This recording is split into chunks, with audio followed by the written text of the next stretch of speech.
The first thing is DNA polymerase 3 have proofreading function. What means proofreading? You do homework, sometimes write an essay. Before you submit to instructor, did you do a proofreading? You're going to reading, make sure the sentence makes sense, make sure there's no spelling mistakes, the grammar is good, at least from your perspective. That's called a proofreading. Like we publish a manuscript, we need to make sure it is proofreaded, no obvious mistake. So DNA polymerase 3 can do a proofreading. This will reduce a 10 to the minus 5 to minus power of minus 6. Which means one mistake every 100,000 cells. Is that be good enough? Maybe not. We want to be more accurate. So what we do?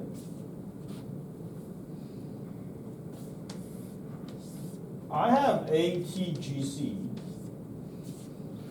Ideally, TACG.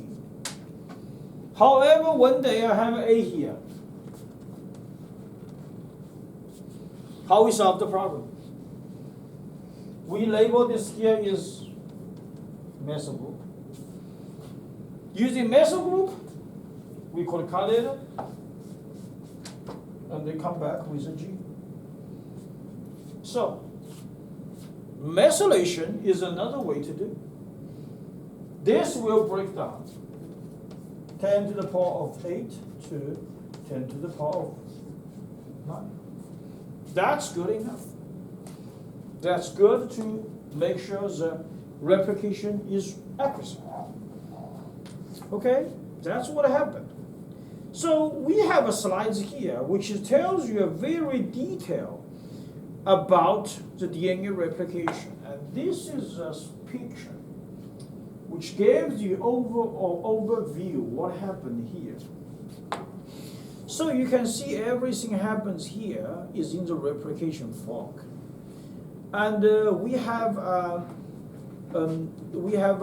couple of the initial enzyme. Make sure it is separated. SSB stacked to it, and the polymerization is always using DNA polymerase.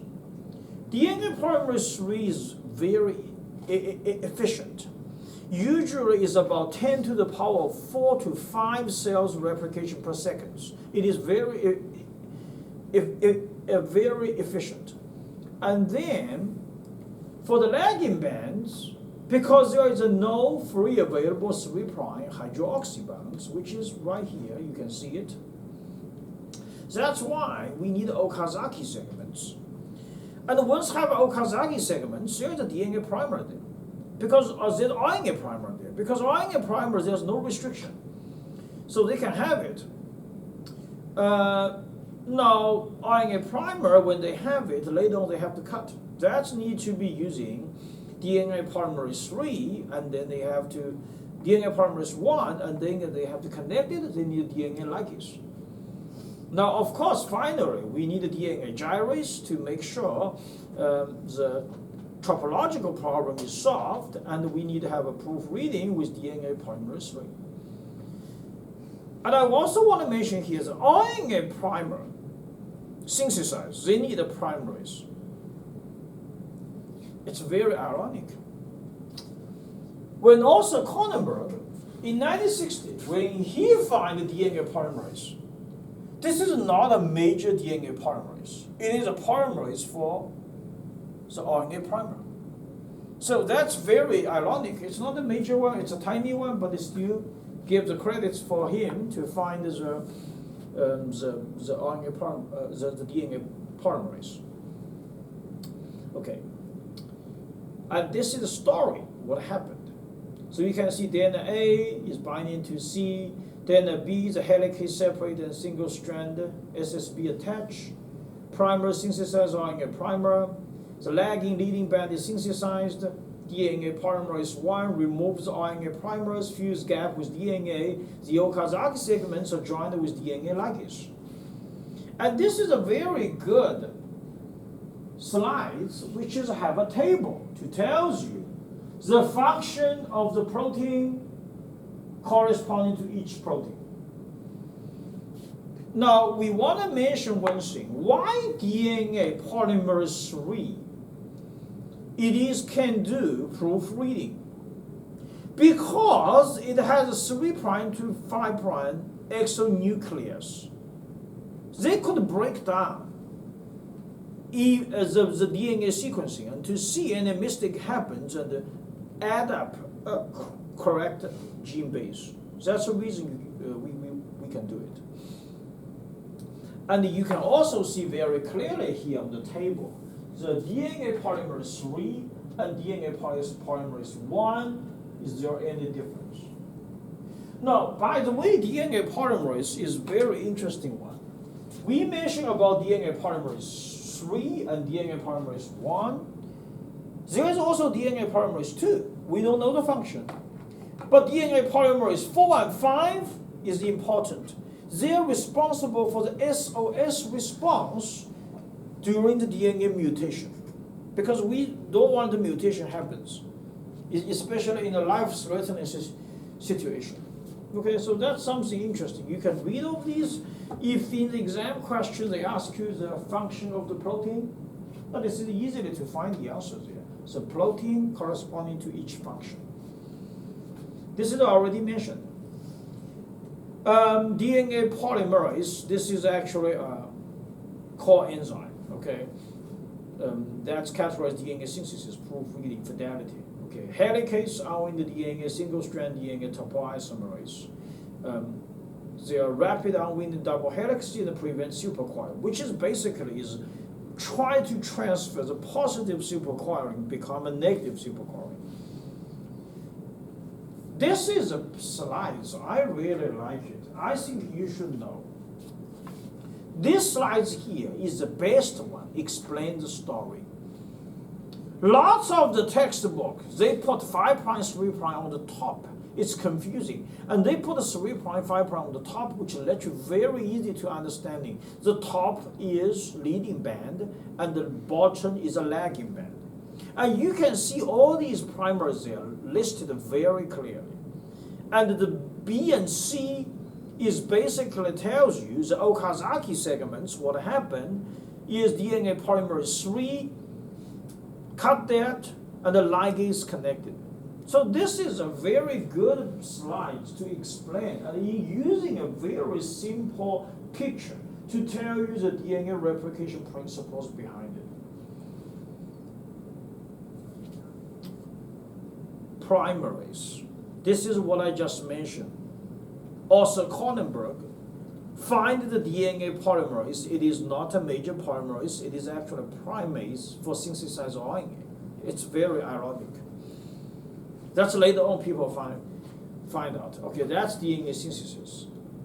This is what happened for the ligase. So of course you will see you have Okazaki segments, and the primer you have to cut it. The cut it is DNA polymerase 1. And they removed the RNA primer, fused gap with DNA, and then they combined it, use DNA ligase. Now why they can combine? Because they always have 3' hydroxy bond and 5' phosphate. They could be connected. Okay, so that's linking of the fragments. This is a proofreading. Carried out by DNA polymerase 3. But always remember, this is not 100% efficient. And we mentioned the error will break down from 1 out of 1,000 to 1 out of 10,000 or 100,000. It's actually breakdown. The mistake happens about 90 to 99%. It's a great contribution here. Termination, how do we know? They reach a termination signal, TER. Then we know the termination happens. Okay, RNA. We gave you opening remarks about RNA, then we're gonna let you go. Okay, 5 minutes. Let's do the RNA. Okay, RNA and the DNA. Honestly, very similar. Not a major difference. What's the major difference? We will show you on the picture. So we mentioned the ribose. This is a base, always, at 1 prime. This is 2 prime. This is 3 prime.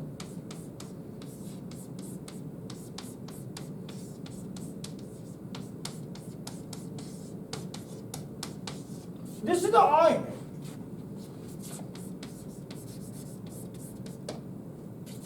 What is the difference between DNA?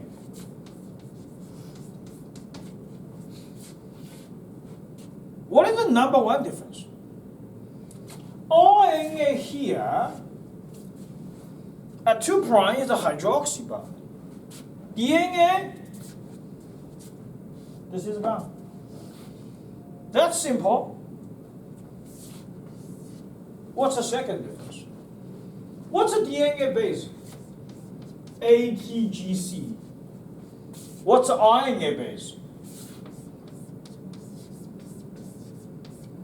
So, instead of you have a thymine, you have a uracil.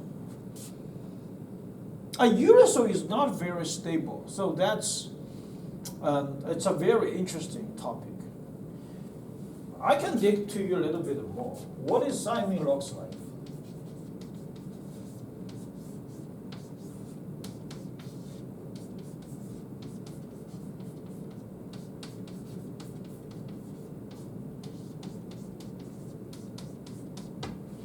This is thymine. What is uracil looks like?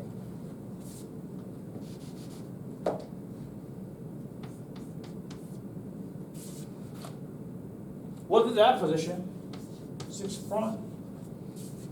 What we say is at 6 prime, carbon C at an unimportant place. Instead of you have a methyl group, you have a proton. So a proton replaces a CH3 at carbon 6 at an unimportant place, but makes it unstable. So that's something we want to say. Now, what else? DNA, most likely, is double bonds. RNA, most of the time, single bond, single strand always. Now, of course, we know DNA is replication. RNA, we say transcription. Now, we know there is 3 types of the RNA.